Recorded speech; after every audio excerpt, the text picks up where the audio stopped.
1. Malenia, Blade of Miquella dari game Elden Ring. Kalimat legendarisnya, I am Malenia, Blade of Miquella, mungkin sudah terngiang di kepala banyak pemain. Malenia bukan hanya sulit, dia kejam. Setiap serangan yang mengenai, kita akan memulihkan HP miliknya. Artinya, satu kesalahan kecil bisa menghapus menit-menit permainan sempurna yang sudah kita bangun. Belum lagi jurus legendarisnya, Waterfall Dance, serangan beruntun super cepat yang mampu membunuh karakter dalam hitungan detik jika salah posisi. Banyak pemain menghabiskan puluhan jam hanya untuk mengalahkannya. Bahkan build paling kuat pun bisa hancur dalam satu combo. Malenia mengajarkan satu hal.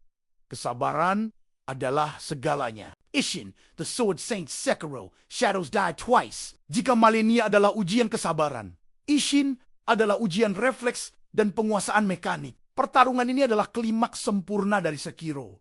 Tidak ada grinding level, tidak ada build overpowered, tidak ada summon bantuan, yang ada hanyalah skill murni. Ishin memiliki beberapa fase.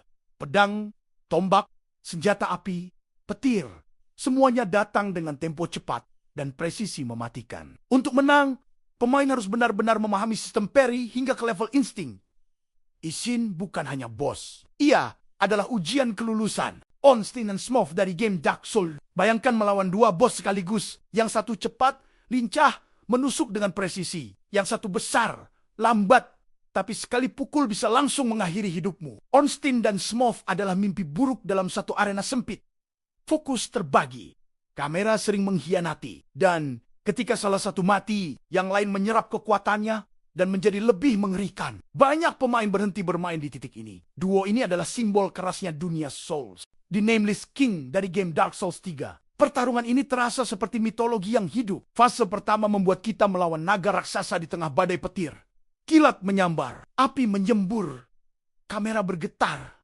Lalu ketika naga tumbang, Nameless King turun dari langit dan duel sesungguhnya dimulai. Gerakannya cepat, damage-nya brutal.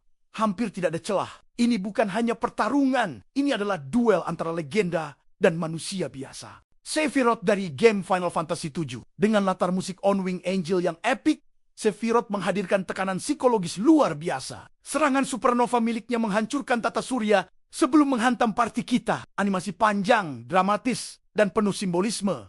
Ia bukan hanya sulit secara mekanik, ia adalah klimaks emosional. Pertarungan melawan Sephiroth terasa seperti akhir dari sebuah perjalanan panjang. Sans dari game Undertale. Sans mungkin terlihat santai, Ganluku. Tapi dalam Genocide Root, ia menjadi salah satu bos paling brutal dalam sejarah RPG.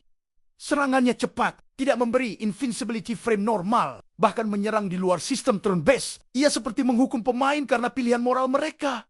Dan yang paling menyakitkan, ia terus berbicara dengan tenang, seolah tahu kita akan kalah lagi. Virgil dari game Devil May Cry 3 Dante's Awakening. Virgil adalah refleksi sempurna dari sang protagonis. Cepat, presisi, tanpa ampun. Ia menghukum pemain yang asal menyerang tanpa perhitungan. Untuk menang, kita harus memahami sistem combo, dodge, dan momentum.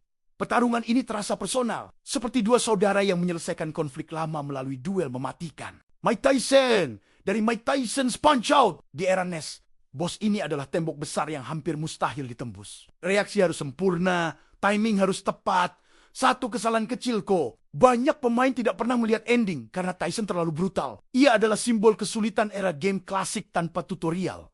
Tanpa checkpoint ramah. Yogg-Saron dari game World of Warcraft. Berbeda dari bos single player, Yogg-Saron membutuhkan koordinasi puluhan pemain. Mekanik kompleks, fase panjang. Kesalahan satu orang bisa menggagalkan seluruh raid. Mengalahkannya bukan hanya soal skill individu tapi tentang kerjasama, komunikasi, dan strategi tim tingkat tinggi. Ini adalah definisi bos MMO sejati.